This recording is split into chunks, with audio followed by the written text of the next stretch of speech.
go. Nice and easy. No way out, little guys. Not out of this gem. There's a cylinder on the ground in which the man is arranging some netting. It looks like some kind of trap. He notices you. Who's there? Oh, the police. Hello, officers. His self-conscious enthusiasm renders his movements ungainly.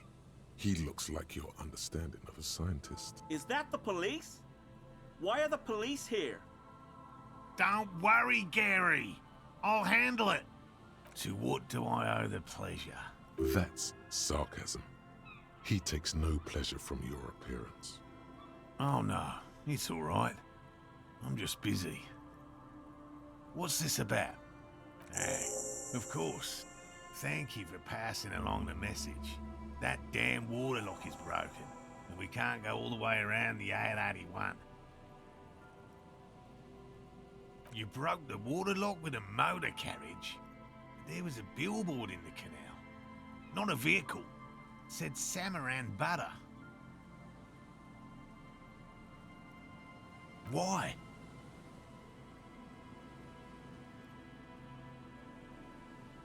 Did he say we can go back now? Yes, Gary. We can go soon. If you see Lena, tell her I won't be long. Sir, your wife is waiting for you. I just have to do one more round. See if the phasmid has taken the bait. Then we go in. His hands are large and weather-worn, but also used to delicate, precise work. For all his passion, this man is diligent and patient. You could learn things from him. I'm afraid not, officer. I've been busy digging around in the reeds for days, looking for signs of insect activity. I'm less interested in mammalian concerns, to be perfectly honest. The lieutenant takes a short note in his notebook, then gestures for you to proceed. Well, first of all, it's damn difficult to find, which is why we've been knee-deep in the reeds laying traps for it. Good question. Being a phasmid of the order Phantasmodea, a ghost insect, it disguises itself as plant matter. In this case, the reeds. Awful lot of reeds around, aren't there? And I suspect it may have also developed other specialised techniques to protect itself from predators, or scientists in our present case.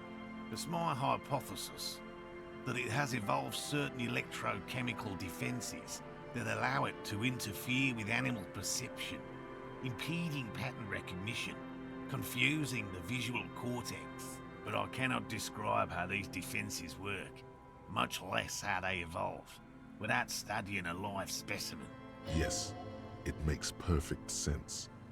You're beginning to suspect there's something paranatural about this phasmid. I'm expecting it to be quite giant. One known species of phasmid, called the Megaphasmodea zoensis, is about the size of a grown man's forearm. So, Seems puny, to be honest. typical rookie assumption. Insects are much more sophisticated creatures than those unversed in zoology give them credit for. Even simply catching a glimpse of the Insulindian phasmid would be the apex of my, of any, cryptozoology's career. But to study it and its defences, find out how it stayed hidden so long. Would be glory itself. Very little, I'm sorry to say. No one's ever captured a specimen, so all our information is based on first and third-hand accounts. Not yet. That's what makes it a cryptid. Just out of curiosity, if there's no proof of its existence, how do you know it's real? I know it's real. It's clear that his obsession with the phasmid is driven by something more than the pure pursuit of scientific advancement. By which I mean, I've heard enough first-hand accounts to believe quite firmly that the Insulindian phasmid is more than mere superstition. There was a credible sighting here recently. A pair of teenagers described a creature that matched the Insulindian phasmid to an uncanny degree, despite not knowing what it was themselves. It's the first credible sighting in several decades. Admittedly, it's an unusual location for this species, but with all the sewage runoff upstream, it probably doesn't matter much anymore. I have to resist the thought. Such an extraordinary creature is doubtlessly highly resilient. After all, it's generally thought to be capable of parthenogenesis. He means asexual reproduction. The females of the species don't need to mate to produce viable eggs. This makes it easier for a species with a small population to survive. Yes, the Insulindian phasmid is a very clever insect. That's why it's so damn difficult to catch. But as a scientist, I'll try my best to remain dispassionate. Well, they may not look impressive, but Lena designed them quite cleverly, so I'm sure they'll do the trick. Yes. Simple. Attracted by the locusts, the phasmid crawls down the funnel and, having eaten its fill, can get back out. At least, that's the intention. The net isn't a perfect solution, but we didn't want to use anything that might damage the specimen's delicate exoskeleton. Locusts. Nearly all known phasmids are herbivores, of course. But we've hypothesized that the Insulindian phasmid might occasionally prey on other insects. Inside the traps, a number of locusts crawl and tumble over one another in a tiny, chittering swarm. A meat-eating stick insect? Does it pretend to be the reeds as part of its ambush behavior? This seems unlikely. Thank you for your opinion. We have also included plant material in the traps to satiate your skepticism. They'll work, I assure you. The predatory hypothesis, using locusts as bait, accounts for the failure of previous efforts by other teams, which use plants. We have given this some thought. The traps do seem to be deftly and thoughtfully constructed. It's clear the cryptozoologist's wife knows what she's doing. Yes. What? And I'm eager to return to her, I assure you. But I can't leave before we finish with these traps. My wife understands that just as well as anyone. Come on, Morel. We've been soaking out here for days. It's time to go back. And leave the traps? Absolutely not. I won't let Lena down. Come on, she wants us back. I'm soaked up to my nuts over here.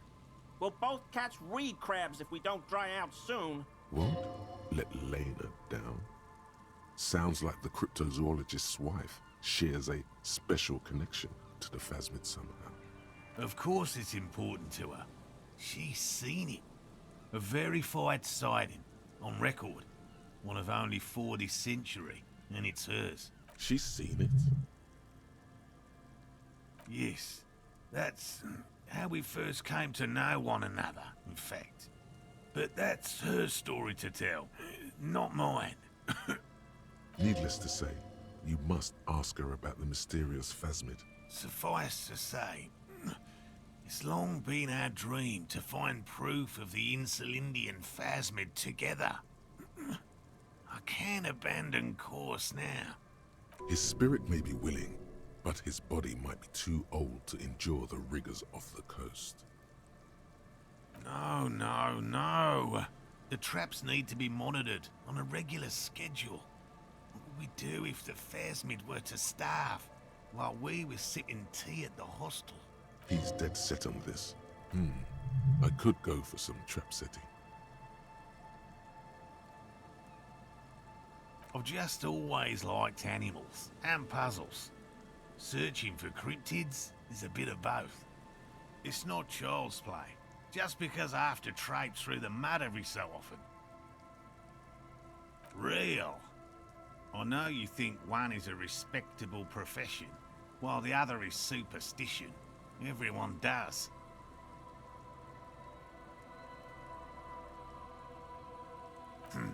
My methods do not differ from other scientists.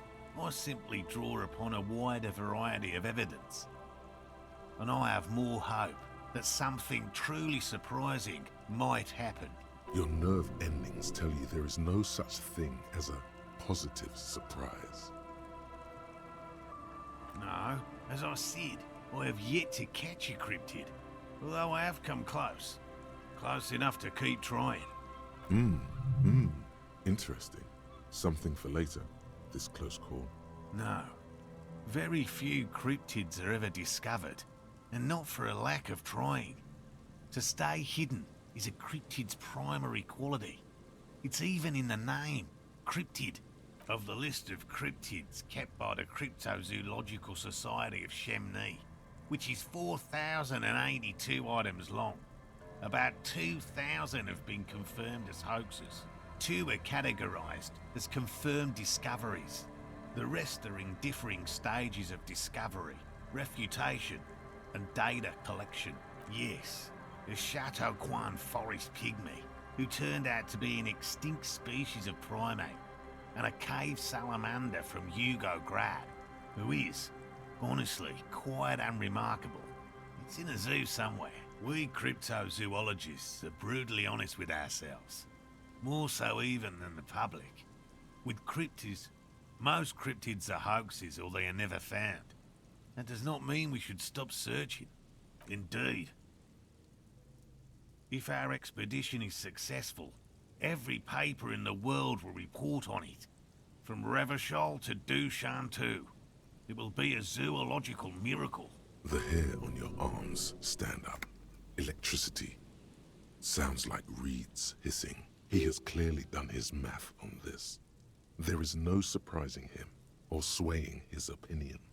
Everything from forgotten regional lore to newspaper accounts, like the one that brought us here, to look for the phasmid. I keep a very open mind. He's interested in things that people believe that scientists don't. Most establishment scientists only care about reputation and remuneration, not real research, and certainly not the truth.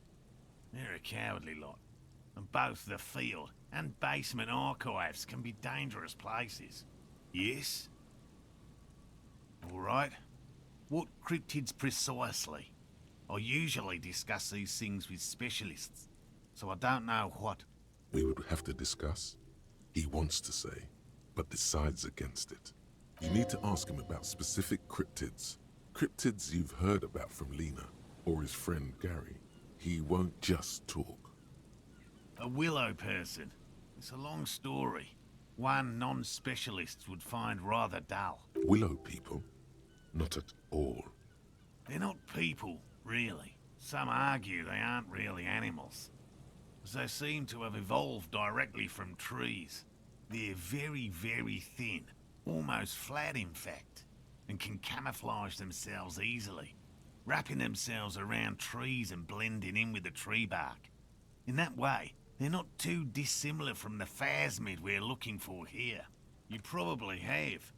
Gary and I painted an entire grove's worth of trees in slow-drying paint. It was a bright lavender colour.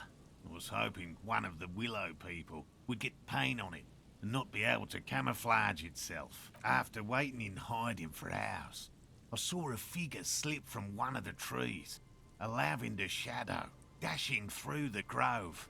I chased it with a net. Not very elegant. You can't be elegant in the field. And, well, it was faster than me. A lavender shadow. I know you think we were snacking on funny mushrooms. It's easier to mock someone than to admit that the world might be more interesting than you've imagined. Furthermore, I'm not saying it was a confirmed sighting. I'm painfully aware of what goes into verifying such things. There is a serious possibility that I saw a squirrel or a trick of the light. I am my own harshest critic. He makes it a real point here to sound falsifiable. Confirmed. It's 100% verified and meets all the standards of an authentic cryptid sighting. That's impressive, I guess. But have you seen it with your own eyes? Of course you haven't. I haven't had a chance to travel to Coco North. No, and I likely never will. The Samaskill desert region has been embroiled in a small civil war for the last 8 years. I fear this mindless barbarism may have wiped out the elusive creature entirely. Sightings of towering luminosities have grown rare recently, while they once used to be constant. Yes, sightings of mirages are constant. A mirage is a constant phenomenon that people have no time to report when a war is going on. It remains unclear what this has got to do with you seeing it, as he was inquiring before. He was just being defensive. By all means.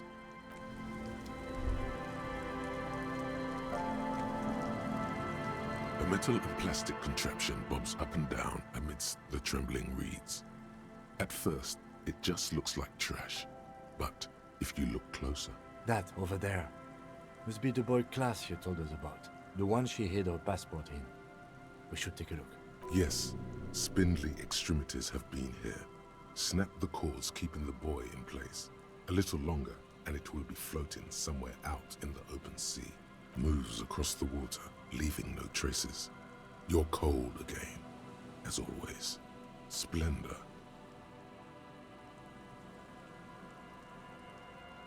Indeed. The boy is not tied to anything. The cords dangling from the bottom really have been torn or cut. You lift it out of the water easily, noticing how light it is. The number 11 has been written on the yellow plastic. It hasn't been in the water for very long, but it's already discolored and slimy with silt. A latch holds it close, but only just barely. The brittle metal of the latch has cracked. Simple construction. Very unsafe. There's something in there, splashing around. It smells like you would expect it to smell. A concentrated version of the coast. Salt, industrial slop and decay, and just a dash of hard liquor. Yum. The water this side of the peninsula is cleaner, actually. Smells a little salty. A shot glass's worth of seawater pours out. Some algae, and nothing else. Well, damn. I have no idea.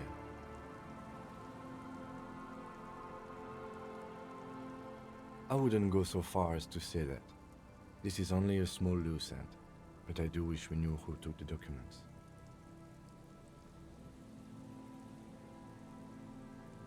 In my experience, cryptids are generally uninterested in travel documentation.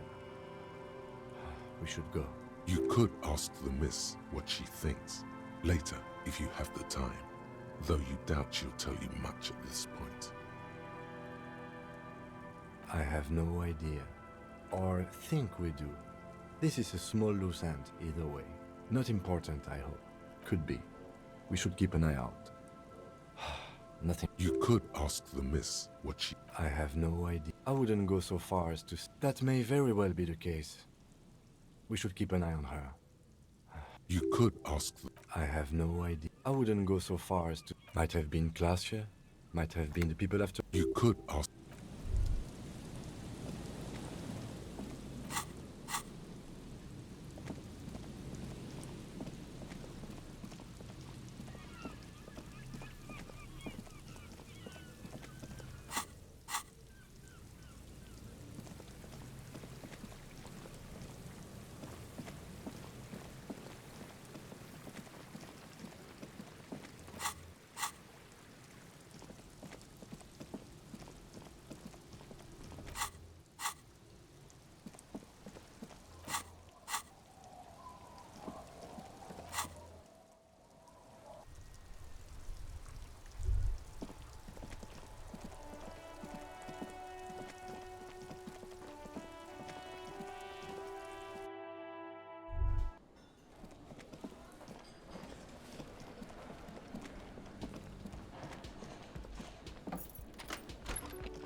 Officer, what bring...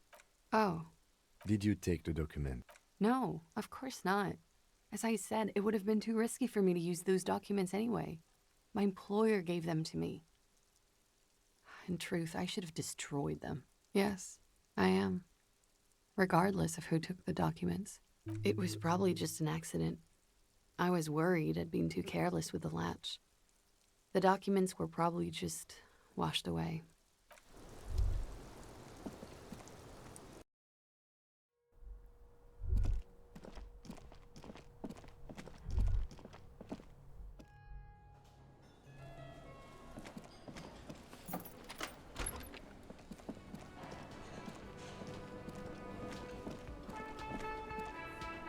Oh, hello, dear.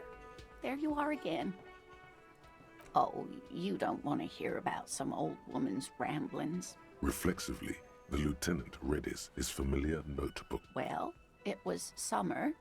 I was building a racing track out of sand on the beach near a tall stand of reeds. Quite a tall one. Many times my height, I remember. When, all of a sudden... I'm getting ahead of myself. I was 5.5 in Betancourt in the suburbs. My grandmother had a summer home there. Betancourt got bombed in the war. It used to be quite near, circa 20 kilometers from here. The strangest moment of my life.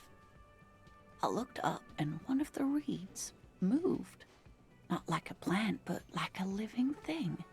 It stood up and looked at me. Its body unfolded like some antique toy. I've never seen anything like it. She had no fear, just surprise. I didn't know this can happen, so I reached my arm and touched the thing. It felt just like a stalk of reed, but it moved, swaying, towering above me. After a while, 20 seconds, a minute maybe, it left, went into the reeds. I tried, but I was only a child. There was mud and high water. I couldn't see it anymore. I was just standing there, knee-deep in mud, looking around me. Where did you go? Don't go. I ran back home to my grandmother and asked her if reeds could walk, and told her they were looking at me. Of course, she just laughed at me, but I knew what I'd seen. For years, it was a story I told at parties when I wanted to impress boys. That sort of thing. Of course, most people just took it as a strange, amusing anecdote. So did I, honestly. But then I met Morel. We were on our first date when I told him my story. You should have seen his face. He said my descriptions matched the phasmid down to a T. Its white marble limbs, the way it moved. Our first, yes. Not all of them, as far as I remember. Some of them, on the inside like stalks of marble, if that makes sense. It's hard to say how big things are when you're quite small yourself. To me, it seemed to be taller than I was then, but that's probably not the case. Of course, I've thought about it, but Morel says my report matches with the others. And I'm sure I hadn't heard of the phasmid as a child, nor had my mother or my grandmother. So how did I know what to imagine? It was only when I started telling my story as a teenager that boys would tell me, "Lena, you trying to tell us you saw the Insulindian phasmid out there in those reeds? Get out of here." They just give me a cider and ruffle my hair and tell me to stop dreaming, but I saw it. I thought it was a wonderful story, man. But I don't believe it. A child left unattended on a warm day. Children make up stories and then end up believing them. You're welcome, sweetie. I do appreciate the chance to relive it whenever I get one. It was just such an impossibly sunshiny day. So warm. And she could get up and walk right into the reeds on her own, into the mud, anywhere. Goodness, how is he? Did he say why he hasn't returned yet? He's fine, ma'am. As we had suspected, he couldn't get back earlier because the water lock on the canal was broken. Now he's just finishing up somewhere. Oh, yes. That's my Morel. He's bound to catch a cold staying out there for so long, but I am so relieved to hear that he's okay. Thank you for putting an old woman's heart at ease, if even a little. You haven't, however. There are dangers out there. Our aging body's foul. Her heart won't rest until Morel is safely back with her. You know, to hell with it. Let's have more cryptids. Of course, officers. Is there a particular cryptid you two are interested in learning about? Hey, you promised you'd only ask about one cryptid.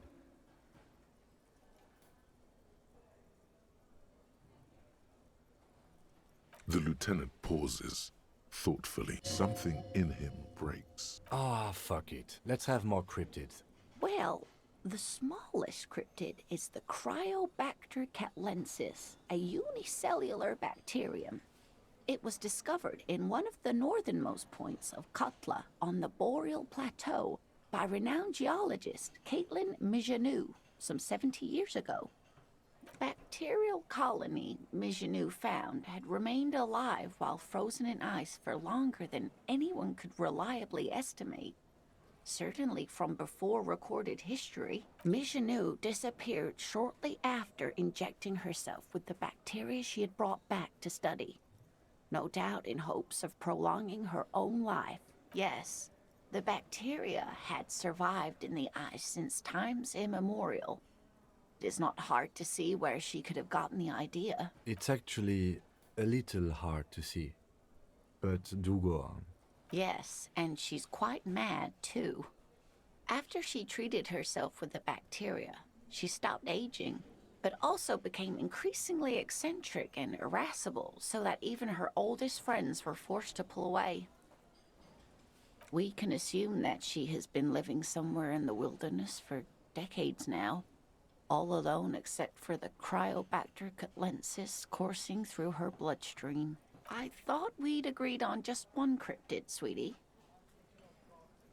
Can't say no to that.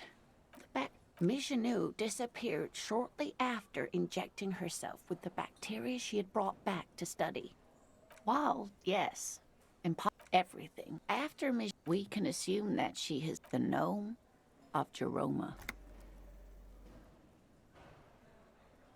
Oh, it is. None of his victims survived. Grieving relatives never even found their bodies because the gnome's venom dissolved organic tissue.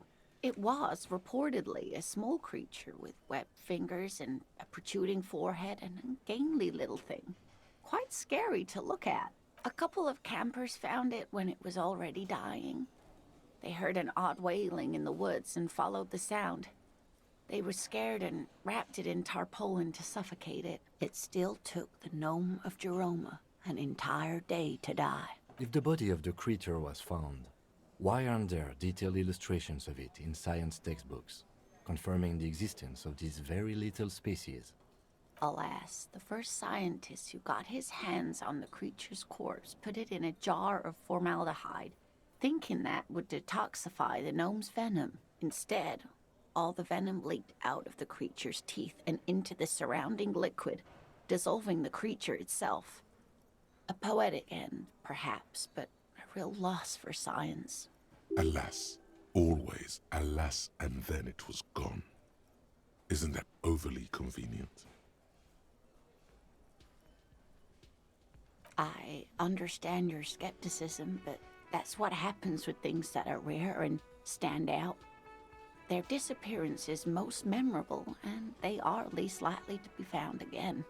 Yes, it's the kind green ape, half war story, half undiscovered species in the genus Homo. Yes, it was reported by soldiers in South Safra during the war. The kind green ape would visit bunkers during the night, healing wounded soldiers with its saliva. Yes, it has amazing healing qualities. Some soldiers reported growing back limbs, regaining their sight. Indeed, there is. It's our closest relative among the cryptids.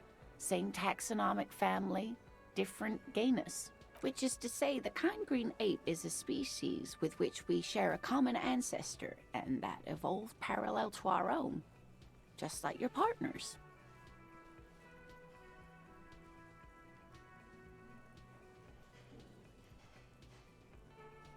The lieutenant looks at you, pleasantly surprised. Oh, no, I didn't mean to imply that Saelites are inferior to us in many ways.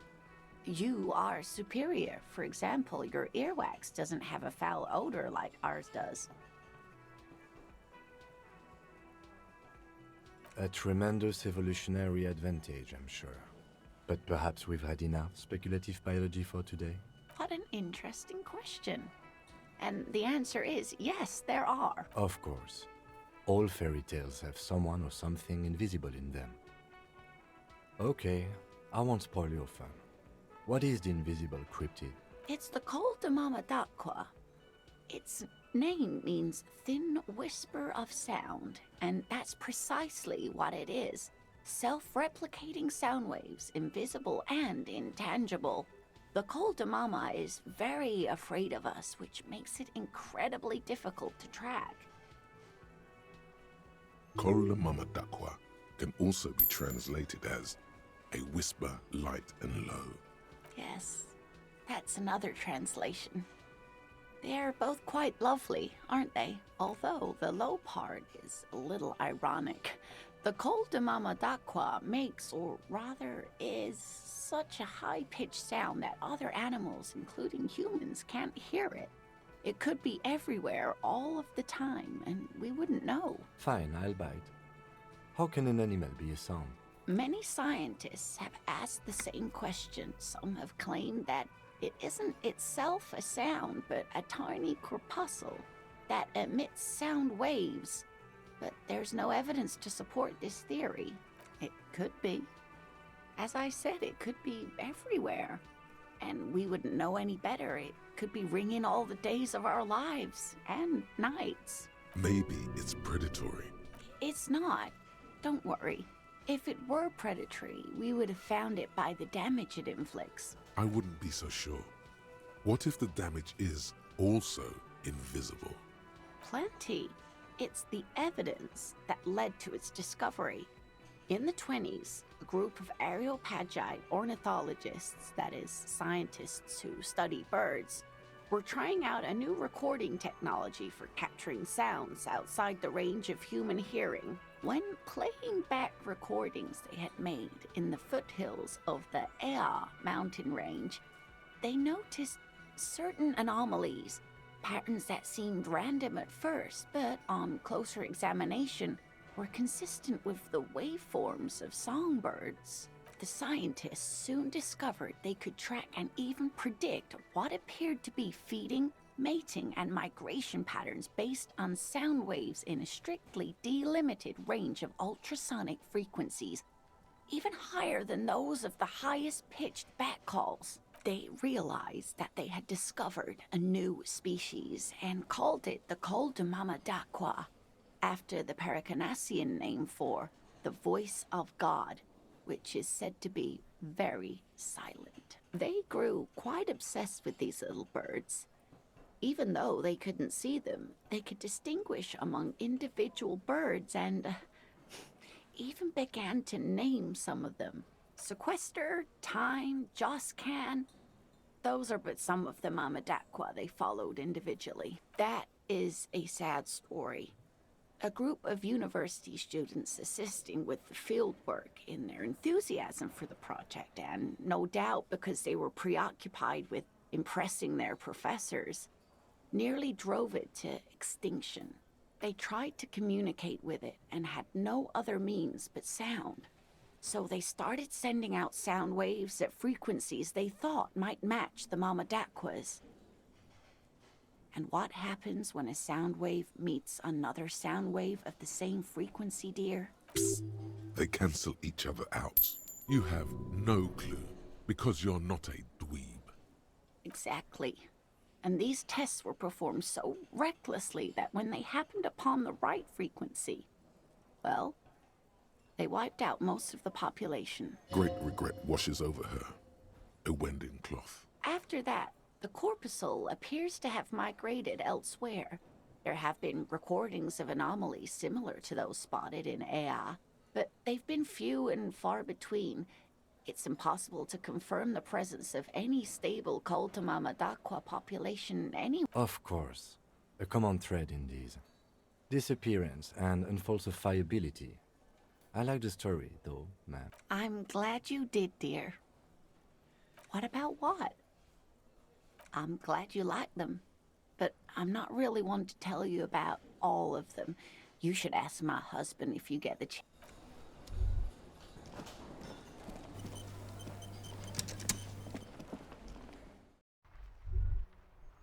Was that? Could it be? The Calder Mama Dakwa? No, it's probably just your imagination ringing in your ear. There seems to be an extremely high-pitched ring. Ultrasonic. Lena said it was very high-pitched, right? It's like something tickles your ear. Lena also said that it couldn't be heard by any other animal, including humans. What you're hearing must just be a regular bird. Honestly, your ear isn't hearing a whole lot. The distant hum of the industrial harbor, the traffic. But, admittedly, there is a high-pitched noise somewhere there too. There it is again. You're about to rediscover a long-lost species. It must be very close. Maybe, just maybe, it will come toward you. Keep still. It might perch on your shoulder. What are you doing? You're a police officer, not a pansy ornithologist. The only birds you should be looking for are healthy women of childbearing age. No, I don't hear the Koldomama Dakwa, and neither do you. Of course he doesn't. He's deaf. Oh no. The sound. It's moving away. Somewhere over there. Go after it. No. Too late. It's gone. There is no ringing anymore. Just the sound of the streets. Keep your ears peeled, then. If the species really has migrated to Martinez, you're sure to hear it again.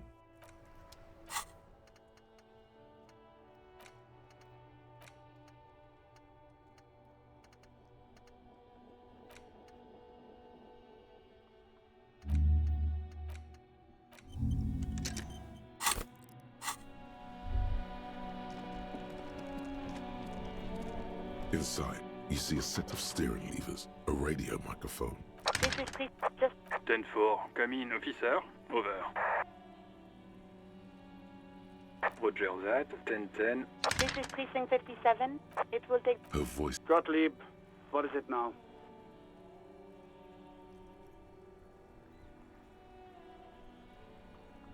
Mm-hmm. Anything else I can help you with? This is Sylvie Mana. Yes. Oh, great. What else do you need, detective? You hear the call. Anything else I can? 57. In the cabin.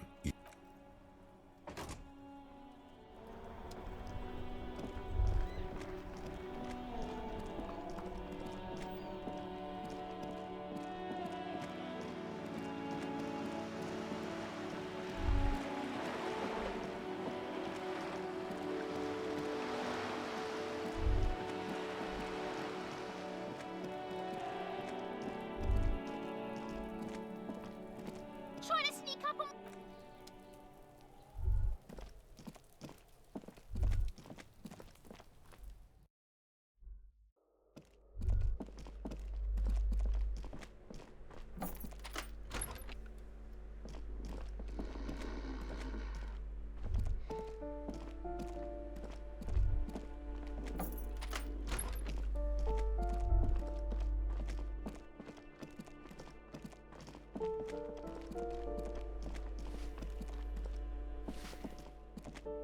Give me a moment. It's about Victor, isn't it? It's always about Victor with her. You'll find the Maisons in apartment 20 upstairs. It's one of those doors on the balcony.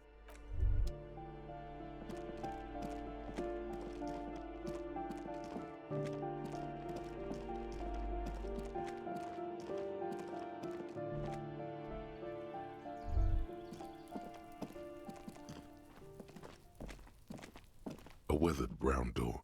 The number reads 20. Something smells good. Soup along yo. The lieutenant motions to you to go ahead and knock. This is the door. You already know it's the right door. This is going to be so hard. Get yourself together. It's just police work. You're right. Let's talk this through. You hear light footsteps passing by the door and some folk music playing on the radio. We have our first preliminary identification. In all likelihood, the deceased is the husband of Billy Méjean. We need to confirm this, as well as deliver the death notification to Billy herself. Now, delivering a death notification is never an easy task. There's a reason why it's often called the most stressful part of our job. This is why it's usually done in pairs. You got this. I'll be monitoring reactions, ready to act if necessary. Dead? Just don't say that you know how they feel. You don't. Good advice. The lieutenant motions towards the door. Hello? Who is it? And someone turns down the radio. The police. A moment, please give us a moment. Tidying up. Nervously. There's fear in her voice. Come in, the door is open.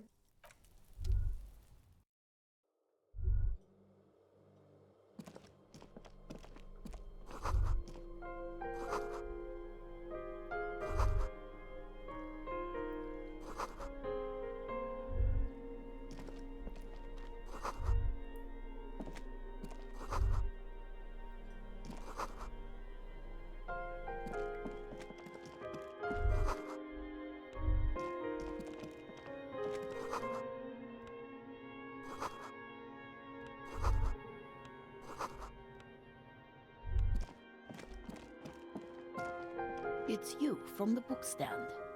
Did you come to bring my cockatoo back? I don't think I introduced myself properly. I'm Billy. Would you like something to drink? Tea? Lemonade? We're out of coffee. The lieutenant has taken off his foggy glasses and is busy cleaning them in his handkerchief for now. You're on your own here. He must feel vulnerable without his glasses. Is this why he's letting you take the lead? Is this about Victor, my husband? Is he in some kind of trouble again? I can come pick him up in the station if that's what. No, this is something much worse. Is he in a hospital? How bad is it? How about some small talk before you break the news? It's me, Victor, and the kids here. We have 2 daughters, Jenny and Jolie. Jolie is 16 and Jenny is turning 18 next month. The girls are staying at their friend's place tonight. And Victor is out. She swallows visibly. No. Vi, do you have any news? No. I guess I'll find out when he decides to come back home. It shouldn't be long from now. Oh, it's in Jamrock. The one at Mayro Street. I don't know the official name. Central Jamrock Public Library? I think, yes, if that's the one on Mayro. It is. Just to return a book of mine. Why? Why all those questions, Detective? Did he... Do something? Break something? It's a fool's hope. Yes. His old leather jacket. It's just your average brown leather jacket, but he bought it as a teenager, so yes. The lining is hand-sewn, it's blue. I tried to make the thing more weatherproof since he's running around with it in the middle of winter. She folds her hands across her chest. Here it comes.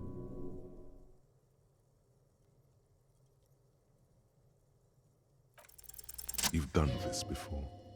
Just keep your focus. Yes, that's the most important thing. Use that word. No euphemisms. This is what you came here for. What did you say? A great and terrible spike. The blood freezes in her veins. Oh. But he was just... But he was just here. Alive. We understand this comes as a huge shock. I want you to know that me and my partner are here for you if you have any questions. Take your time, ma'am.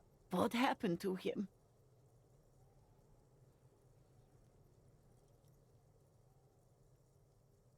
Was he drunk? I see. And you just found him there, lying in the cold. How long had he been there?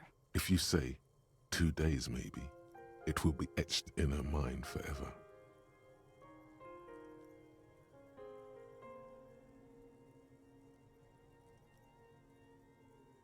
She blinks, eyes welling up with tears, as her hand starts searching for something from the pockets of her dress. The handkerchief.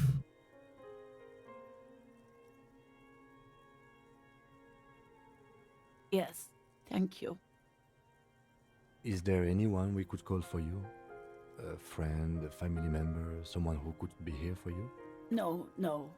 I just need to tell my girls. It burns like acid. God, should I call them? Should I tell them to come home? No. A day.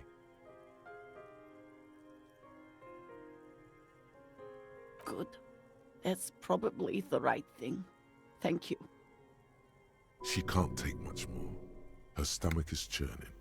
Soon she will have to go to the bathroom and scream. Just tell me, what do I need to do next? Where is he? Can I see him? We've taken him to the city morgue. The local coroner will be contacting you shortly to arrange the funeral. Here's his number in case you want to contact him earlier. Is there anything else that the RCM could do for you? No, I'll call you if something comes up. I'm still... Thank you. Thank you for telling me. I'll call if... These are her last reserves of strength. Her muscles will give in soon. Already, she starts to shake. We should step outside and talk.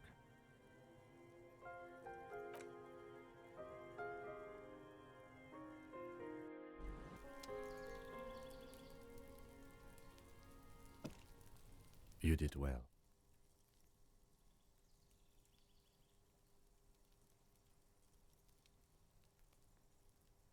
I'll call the station when we're finished with the day, and let them know the name of the deceased. That's it. We should get back to our case now that our duty here is done. They'll manage. They have to. It's not your place to live their lives. Let's go.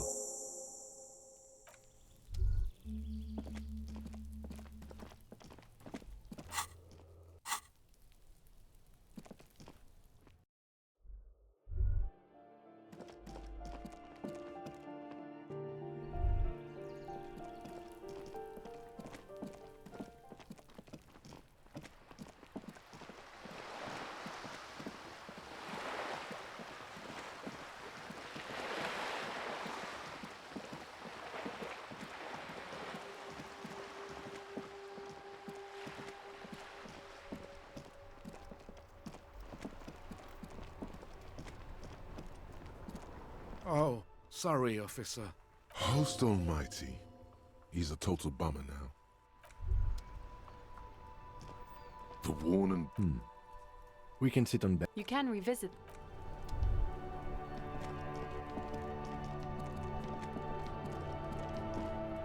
Inside, you see a set of steering levers, a radio microphone. This is Precinct 50. Just 10-4, come in, officer. Over. Roger that. 10-10, over and out.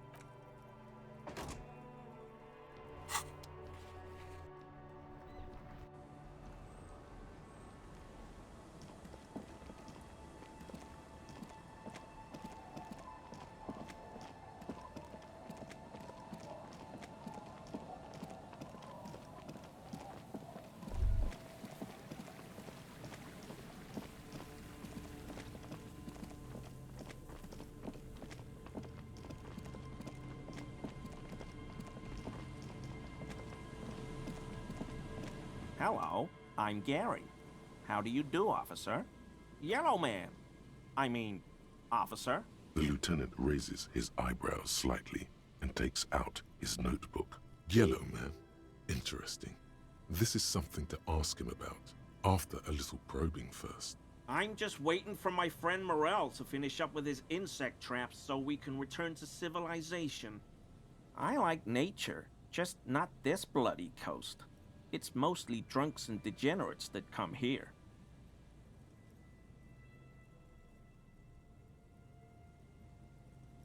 Oh, I've been tempted. But someone has to stay strong for Revacol. He pronounces Revacol with a hard K, unlike other people. Serious question time. This man is no innocent. No one is. I like to pronounce it the hard way. The old way. The Vespertine way. He winks at you, trying to relay some hidden message, inviting you to mispronounce it too, perhaps. It's odd. It's a secret rite. A very fringe nationalist handshake, probably. Oh, so that's what the RCM in Martinez is about. Great. Great to hear someone's finally taking care of that. So you do know something about it? No. Nothing. He was some kind of mercenary. But everyone here knows that. I'm just glad to hear you're looking into it. That's all. He's not feeling very comfy in his clothes, is he? My mug? Why would you think that? Really? I hear it all the time. All in jest, of course. No offense meant to anyone. Okay, I admit it. I threw the mug away in the trash container behind the hostel. I know I shouldn't have, and I am very sorry, officer. You're not going to find me, are you?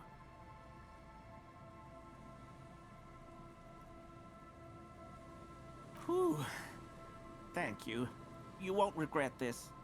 I won't use another man's property to dump my garbage ever again. I don't know what got into me, really. Work has been stressful lately. Damn Koiko's price dumping us out of competition. What did you do, Gary? Nothing. Just answering some questions. Helping out the law. Here we go. Start pumping that sweet info. I know a guy who works with the trash collection services, CS Municipal. He gave me a master key for the trash containers of Martinez, so I can use the Whirling's trash compactor to store my own stuff. Garbage disposal is expensive as hell. The damn Hemians run it like a mob. I'm sorry, okay? I thought I could cut costs. I shouldn't have. I shouldn't have disgraced myself. Disgraced? No need for the histrionic, sir. It was, after all, just a trash container. He studies his reaction. Gary doesn't answer. Officer, please. Let me explain. It's not like that. I was only cleaning up. I live right across the yard from where he was hanged, and I saw him stripped naked. All the clothes lying around in the yard, smelling. People are animals, you know? Then I came out to clean up the rags because no one else would. I put them into the Whirling's trash, along with a broken mug, admittedly. Okay, I was coming to throw the mug away, and, well, I threw the mug there and the clothes too. Right. It was just civic duty. Exactly. That's exactly what it was. Civic duty. As he shifts uncomfortably, a series of clicks, like the clinking of glass beads against one another as they roll across a hardwood floor. You've heard this sound before, but where? What sound? Really?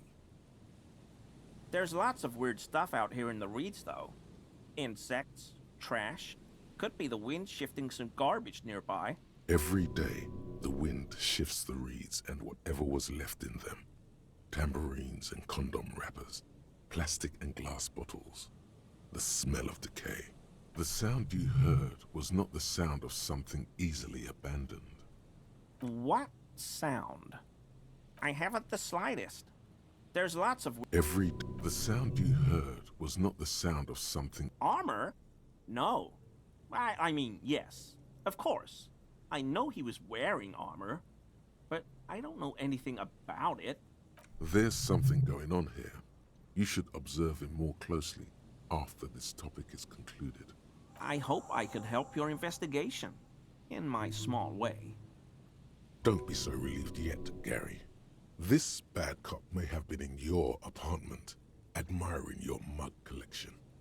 Perhaps a little intimidation? No. I help Morell with research sometimes, and I've learned some things along the way. But I don't usually go in for picnics like this on my own.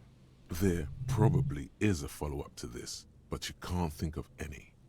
Doesn't matter. Waste of time anyway. Gotta keep... Not many Sealites here, or anywhere, other than Sale. I meant no offense, truly. Do you remember how, when we met Measurehead and I said the next racist will be a really good one?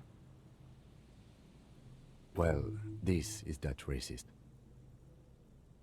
Hey, man, all I meant was there are not many Sealites around here. I'm just stating a fact. Oh, yes, of course he is. I was just speaking about his connections. Let's change the subject, okay? Sure do, officer. His eye is narrow slightly. He's wondering where this is going. In my home, yes. When I was going to... How did you know? Mr. Clare unlocked my apartment? So you work for Everard Clare? Officer, please tell him we're good. No, tell him I'll make it up to him. What have I done? He'll send the muscle after me. As he lowers his tone, he hunches his back. Whatever it is, tell him I'm silent as the grave. I was probably talking too loud in the whirling the other night about some theories. I won't do it again. If there's anything I can do to assist you, or the Union, just ask, okay? I'll try to help if I can. This scared him proper. He's positively melting from fear. Has to prop himself up with a lot of anger to keep it together. The weather vane has turned. He cannot be unturned. He clearly liked his squirming. He may even have changed his mind about the whole door-opening operation.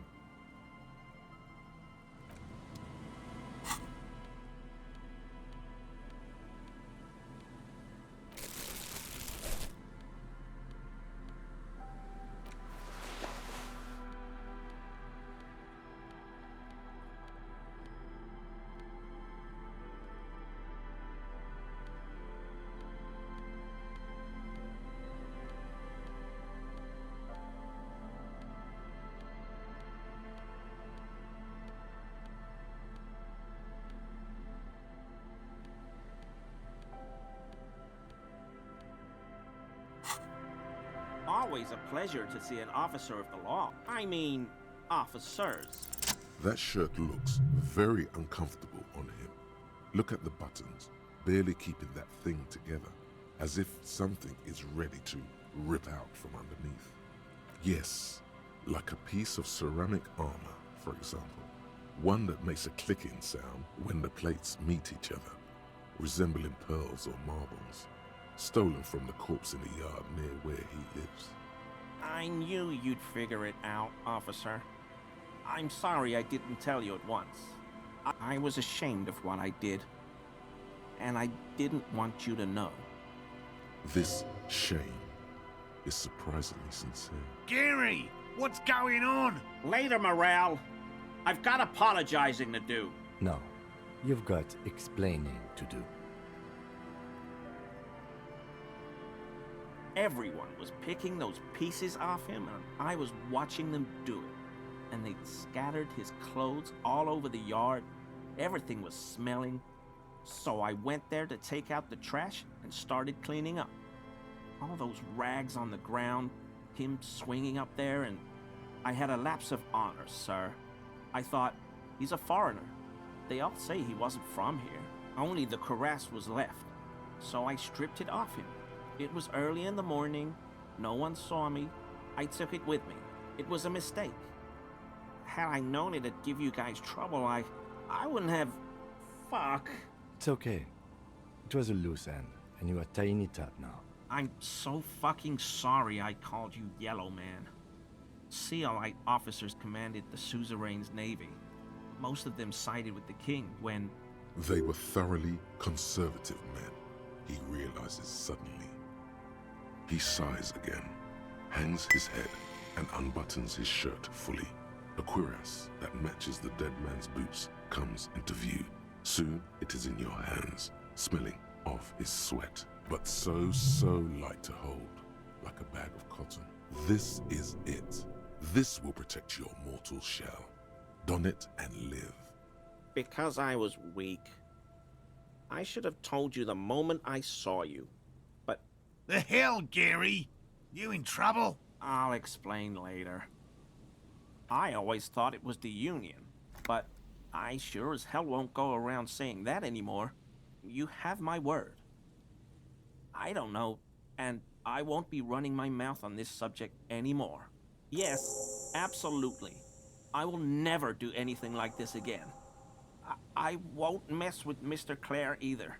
You have my word. I'm... Short, this man is truly sorry for underestimating the honor and military... I told you everything. 'Tis true, sire. No. They're probably...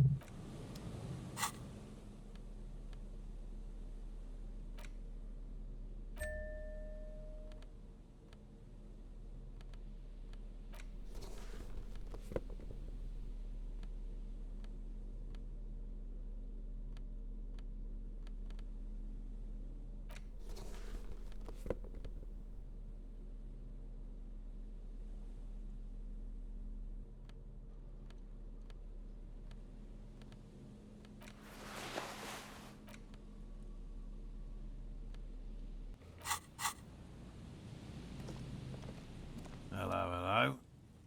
What can I do for you? Hell no. I had no idea. And I'm still cross with him, to be honest. It's not like him. He's got his quirks, but dishonesty, disloyalty are not one of them. Thanks. It's truly not that special.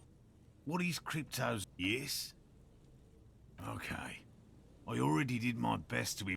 Layman, you always have to prove yourself with this man, which means you have to provide the cryptids. Maybe he'll answer. I see you've been talking about cryptids with Lena. The kind green ape is one of her favourites. We travelled to South Safra to look for it once. Gary and I got stuck in a rainstorm, though, and had to spend most of our time there in a little village. The search was fabulously unsuccessful, but the people were very nice. I'm glad they didn't understand what Gary was saying about them. What? South Safra? They're just on a different rung of the ladder, Morale.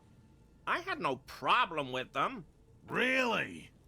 You kept complaining about how dirty everything is, but we digress. They're a nascent culture. I just didn't feel comfortable. And let's change the topic, okay? Talk about your critters, or whatever. Formerly the most dangerous, yes. But do you know the most dangerous living cryptid? He doesn't want to make it feel like you knowing it is some big deal. The most dangerous cryptid is a carnivorous ruminant, known colloquially as the dread moose. Yes, the dread moose subsists entirely on flesh. It has even been known to dig up fresh graves in search of sustenance. Human remains have been found deep in the forest, torn apart, then trampled into the mulch by large hooves. Infer from that what you will, just like an ordinary ardent moose. You can't. That's what makes it so dreadful and hard to identify. A moose that looks like any other moose. What's going on here? He's kidding, right?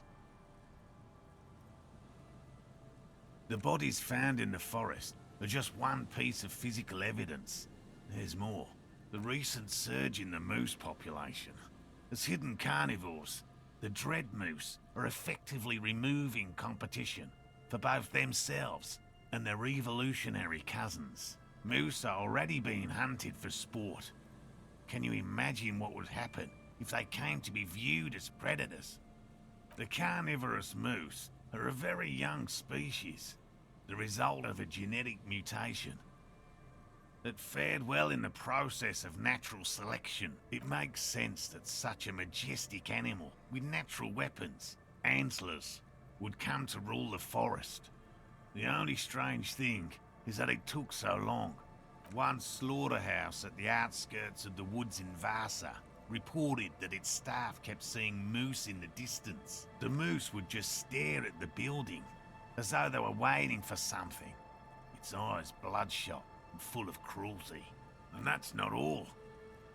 Some of the slaughterhouse apprentices went hiking by a nearby creek and saw a moose nibbling on an unidentified carcass. This isn't something unique. Various species of deer have been known to scavenge when plant food is scarce. Anyway, there is more than enough evidence to justify a thorough search for the dread moose. Let's close the subject before it turns into an argument. Here is a man who has had more than his fair share of heated arguments and would, surprising as it may seem, prefer not to have any more. He doesn't want to make it feel like you... The what? Oh, you're just talking about humans. Well, yes, we are quite dangerous, but we're hardly cryptids. The most dangerous cryptid, no, but we're not get out of anywhere, just like an ordinary ardent moose. You can. A moose that looks like any... Of course you do. The body's... A detective. Pardon me, I did not wish to seek conflict. It's simply my training to question things. Understood, Lieutenant. He doesn't want to make it feel like you... Believe me, you won't guess it. The most dangerous... No, but we're not just like an orc. You can. A moose that looks like... Of course you do. The bodies found in the forest are just one piece of physical evidence. There's more. Sightings in Vasa, reaching back 4 centuries. But, of course, nothing satiates the skepticism of... A detective. Pardon me, I did not wish to seek conflict. It's simply my training to question things. Understood, Lieutenant. Oh, everyone knows about that one. Thanks to Professor Mijanu being the talk of the town for a time. A bit of jealousy there. He'd want that glory, truth be told. Even if he'd have to inject himself with bacteria to get it. Although, probably because her life ended as a result of her work in Gutler, no one remembers her contributions to the search for the Nong-Ok. A flightless cursor owl found in the Seminine Isles. Its long legs permit the Nong-Ok to run faster than any other avian. Perhaps any other animal, who knows? When it's not hunting its prey in this manner, the Ok hangs from tree branches, like a bat, waiting to dive on hapless prey below on the jungle floor. Mijanu liked extreme animals, you see. One of the few figures of the academic establishment I respect. Really a shame she disappeared. Oh, decades ago. In the 30s. I didn't know her personally, of course. The chasm of academic pretension still stood before us, even though she had unusual courage for someone from the other side. No offense, officer, but I'm not much of a pedagogue. I don't know what I would have done if Lena hadn't persuaded me to go back to field research. You should ask her if you want interesting stories. Me? I'm not a people person, unless you haven't noticed. And I don't make a good lecturer. My strength lies in field work and persistence, by all means.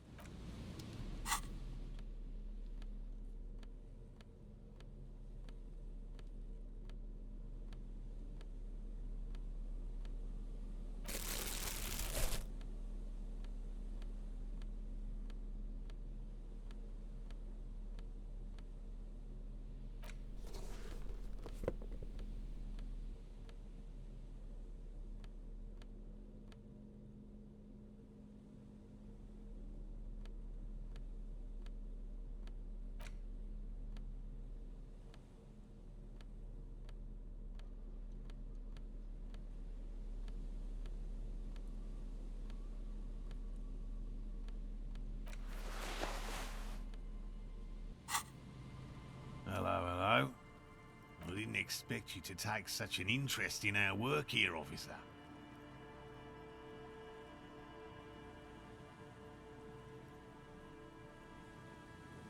Why not? At least it will give us the excuse to look into a lot of reeds. That it will. That it absolutely will. I hope you brought your good boots. There are 4 in total. One is to the south, on this little peninsula, by the boathouses there. It's very near. Another we set in Land's End, to the northeast.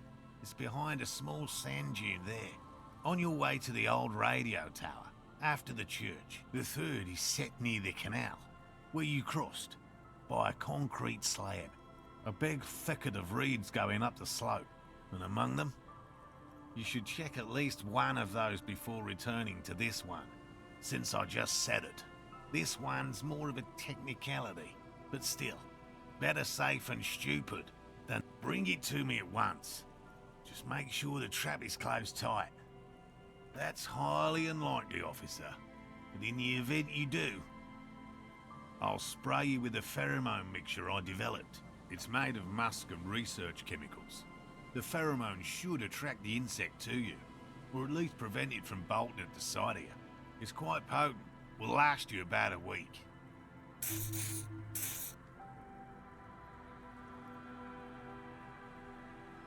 This is the smell of dying reeds, of longing crumbling into the water. I hope you're not buying this. It dispenses it without letting you touch the canister, so it would be precious like holy water. It is precious.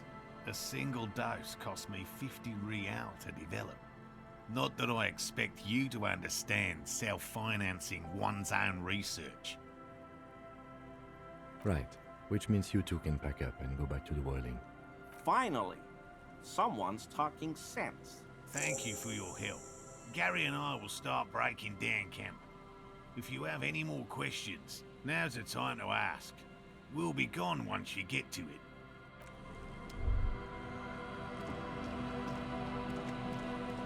The dome-shaped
There's a trap in the reeds at your feet.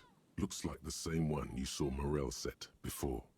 Same mesh, same wiring. The reeds sway in the coastal breeze. They seem to be waiting for something. The wind picks up here, near the cape's end, surrounding the narrow strip of land from 3 cardinal directions. It's cold for this time of year. Locusts are crawling around in the trap, confused but uneaten. You see no carnivorous reed phasmid gorging on them. Big surprise. Anyway, 1 down, 3 to go. You set the apparatus back on the ground, among the reeds. The wind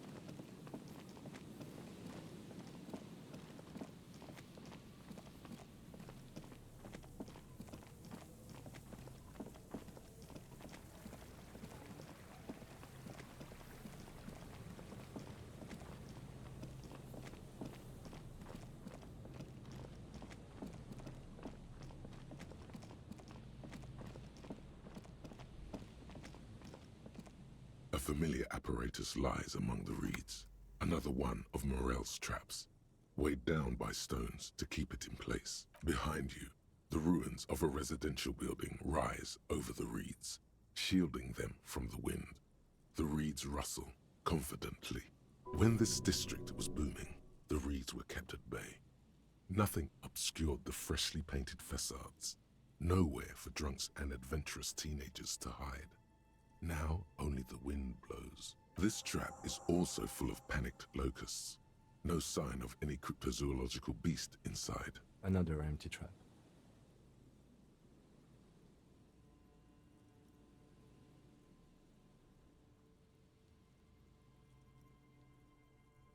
Always up for a good jog. Otherwise, would I still be on this case with you?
This trap's not too hard to spot, once you know what to look for. Keeping it hidden has not been a priority for the cryptozoologist. The reeds bend forlornly toward the water.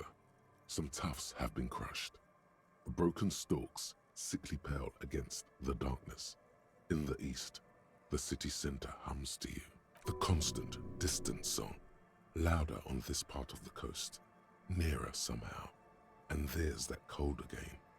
Always the cold. Nothing but locusts in this trap as well. Definitely no cryptozoological monstrosity. Empty as all of them. 1 more of these and we're done.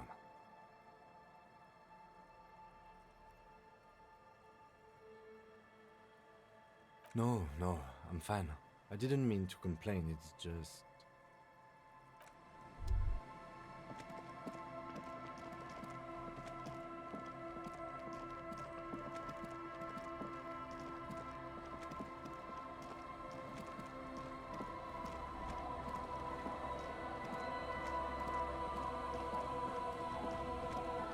Aye, the sea's gonna calm down soon, I can feel it. The wind is turning southeast. What's...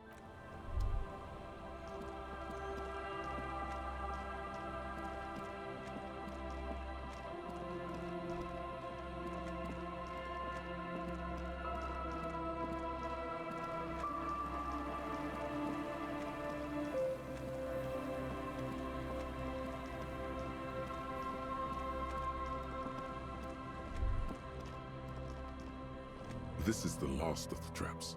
The one Morel just set. Checking it over, he said, is just a technicality.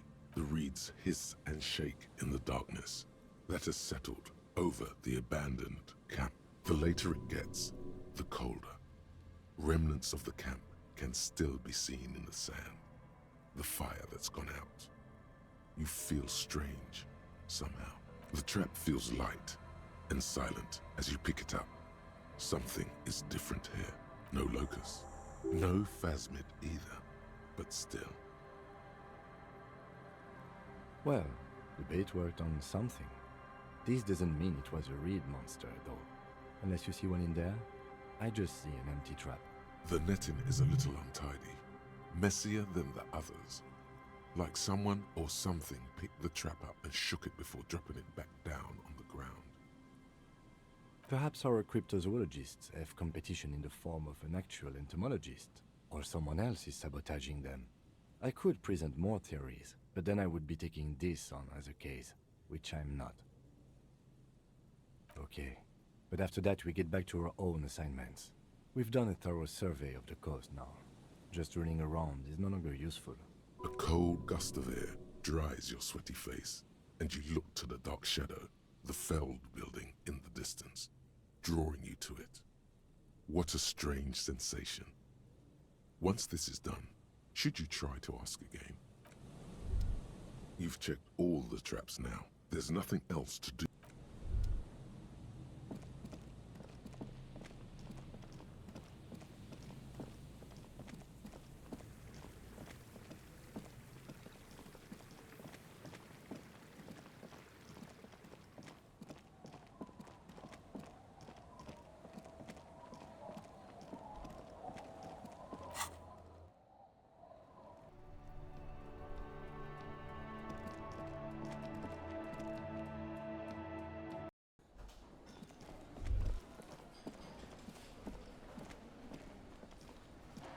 Boy, am I ever so grateful to you, officer. But I'm not the only one who wants to thank you. Oh, sweetie, I don't even know how to thank you for finding my husband and helping him out. I hope we haven't been too much trouble for you. Here, I want to give you a small token of my gratitude. It's a tie, Meskin origin. The pin is an antique, quite special. The little silvery knob holding the tie together feels warm in your hand. It's in the shape of an avian skull, with 8 eyes. You could ask her about this when you get the time. It's probably a cryptid, but the phasmid, of course. Of course, dear. Is there a particular... No. It's the cryptid. Oh, yes. The 8-eyed teratorn, the largest flying avian ever discovered, with a wingspan of 11.5 meters. It was thought to have gone extinct 3,500 years ago. Some even doubted the fossils were real. A mutation, they said. Until... Mutation? All of evolution is a mutation. Until it was sighted by renowned Gotvaldian explorer and naturalist Uwe Plattenkalk in 21. This renown seems a bit dubious. Your own catalogue comes up completely empty. But, of course, you are not all-knowing. It happened on a botanical expedition into the vast and unexplored Oamrau Canyon in southeast Ilmara. Dr. Plattenkalk got separated from his group during a sandstorm. The world's largest canyon system, sweetie. It's a barren waste east of the Erg Desert. An ancient riverbed completely dried up. Alone in the blasted desert heat, the doctor wandered eastward, where man hasn't stepped foot in over 1,000 years, since the fall of Pericarnassus. He was lost, without any navigation equipment and desperately low on water. After a day or two, he noticed a bird high in the noon sky. A great black bird. It seemed gargantuan. Every now and then, the bird would dive down to feed on an animal carcass somewhere on the horizon. But by the time Uwe got there, the teratorn had taken off already. and the carcass was picked clean. This happened many times. Eat the bird. Uva. It's the only way to survive. Yes, or rather, hunting. A bird that big has a lot of blood in it, and he was dying of thirst. For many days, Dr. Plottenkalk followed the Teratorn until they reached a great canyon wall where the bird finally landed to rest. The professor climbed up there with a rock in his hand. He found the bird sleeping with his head tucked under its wing, a great black pile of feathers on the perch. So he approached, slowly squeezing the rock in his fist. Watch out. Then, the Teratorn suddenly looked at him. He could see it had 8 eyes, 4 on either side of its skull, like a spider. And the man couldn't move. He was paralyzed, frozen into place with the rock in his hand. Whatever he did, he could not get closer to the bird. The bird was controlling his mind. It kept him from approaching. He could step back, but every time he stepped forward, paralysis. Uva spent 3 days trying until the bird flew away. The 8-eyed Teratorn was indifferent to him as long as he didn't get closer than 2 steps. It even let him feed on some carcasses up there and the 2 unfertilized eggs it left behind. Yes, Way, sweetie. Cryptozoologists have been tracing it ever since. But Wamrau is vast, mysterious, and holds many secrets. Modern radar telemetry shows great promise. We will confirm this one by the end of the decade, latest. This one I liked. Not only does it have 8 eyes, and is a living fossil, and the largest bird ever to live, it also does mind control. He's sincere. He likes the audacity of it. Sadly, yes. But there are numerous reports of 8-eyed bird skulls from Il Mara. And then there's the striking resemblance to the Pericarnassian imperial eagle, an ancient heraldic symbol that is hard to pass off as coincidence. The imperial eagle, too, had 8 eyes. Not really. It's just stylization. The way they drew eyes. It's not a zoological drawing. Very, very hard. This one's very famous. Everyone knows it. People will be looking at that tie on you and thinking, that man is into cryptids. So, what else do you want to know? I'm glad you like them.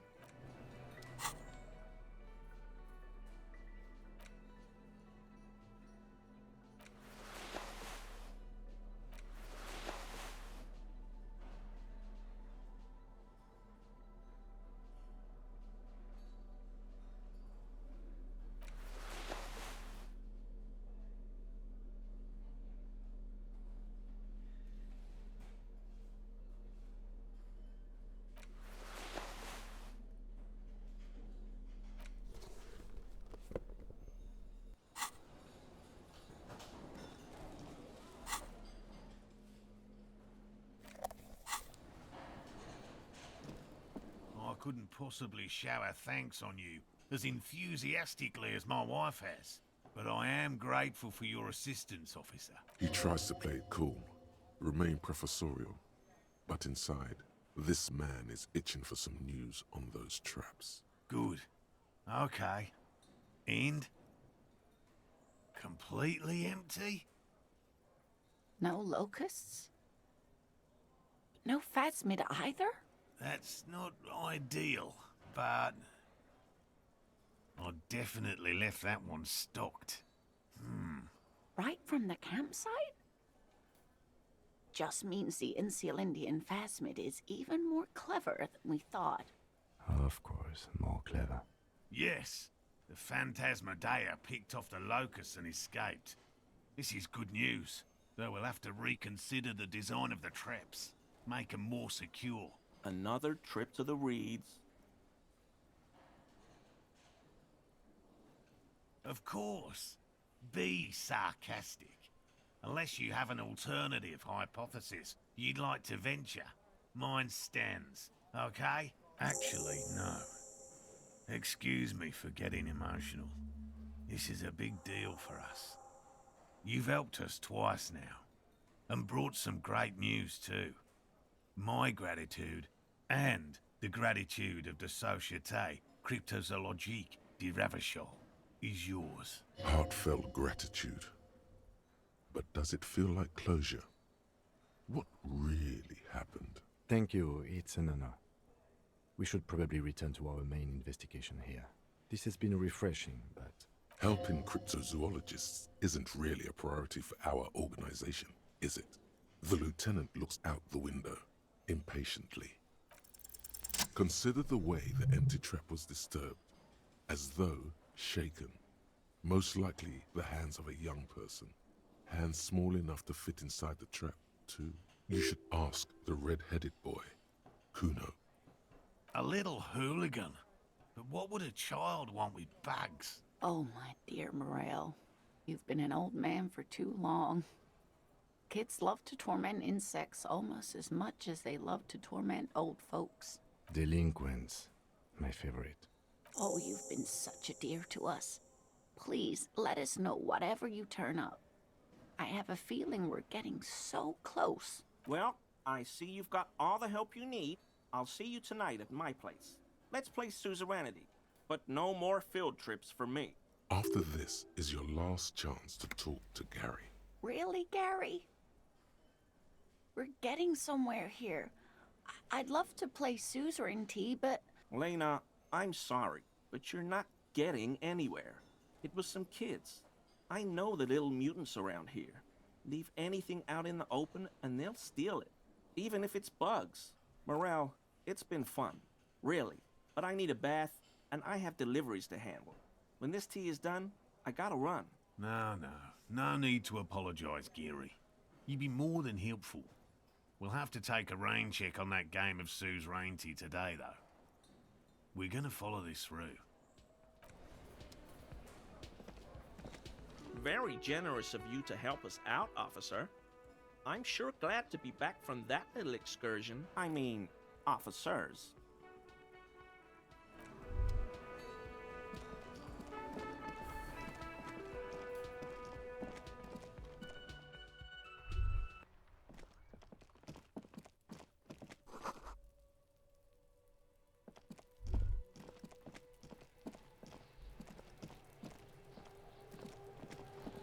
Fuck does Kuno care? No, Kuno doesn't give a fuck about bugs. So he knows locusts are bugs. Oh my god, I told you that shit is lame! Shut up, see. Now they're gonna take you to lame prison! Deny everything, Kuno. You need to lawyer up. Kuno's not gonna say anything without his lawyer present. There's definitely something going on here. Remember his pig's head shack? You should check it out. Kuno doesn't fucking care.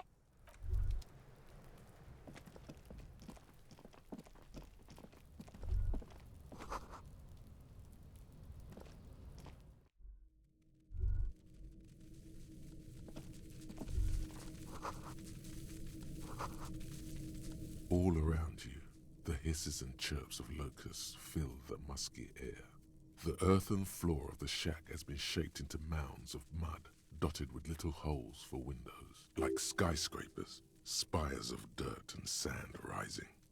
Accommodations for their insectoid inhabitants. Well, detective, it appears you've solved the case of the locusts. For the missing locust case, which is a sub-case of the imaginary insect case. So at least that's going well. Yes, I feel we are nearing a real breakthrough.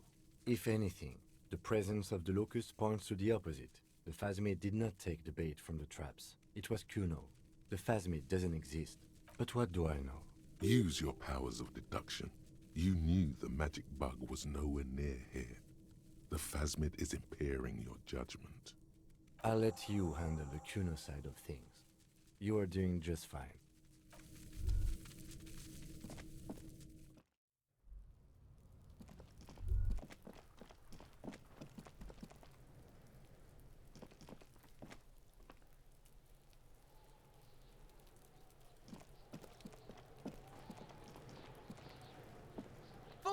Kuno...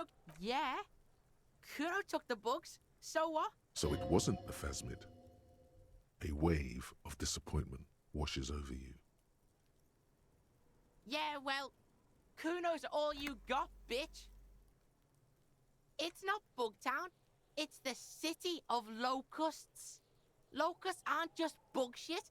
They come out of the sky like a fucking shadow. Shit descends. Stop!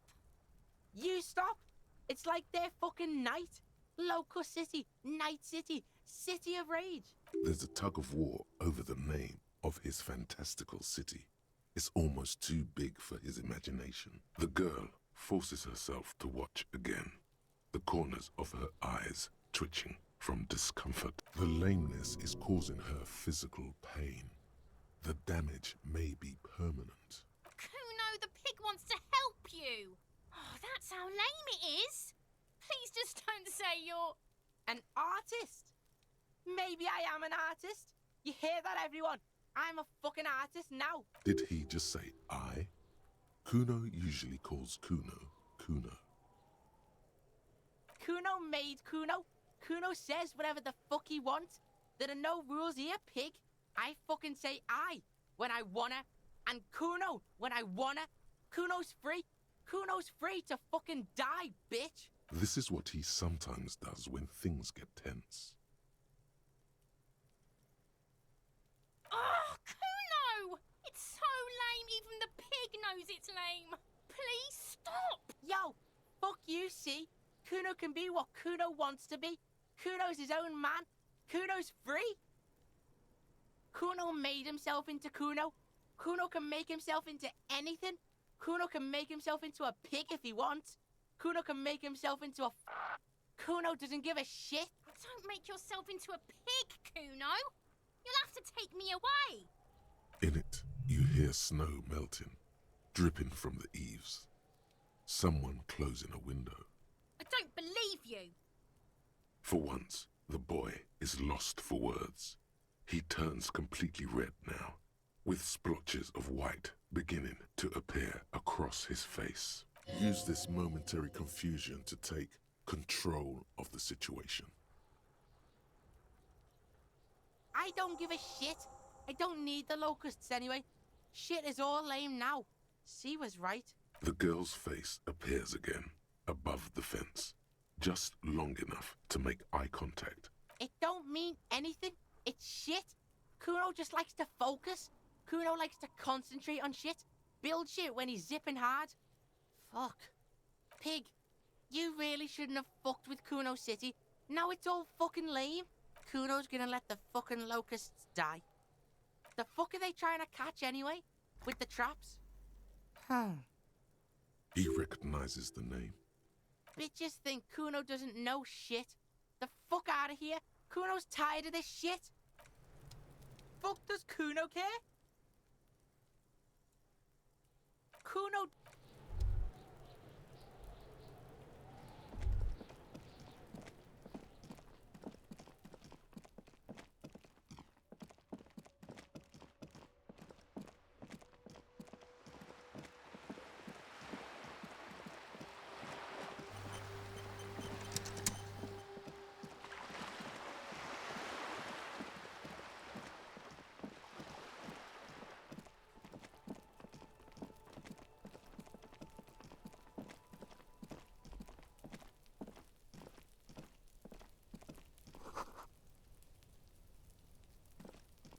The door is closed again. Nothing to do here anymore. You hear someone inside, walking from room to room. Whoever lives here must be back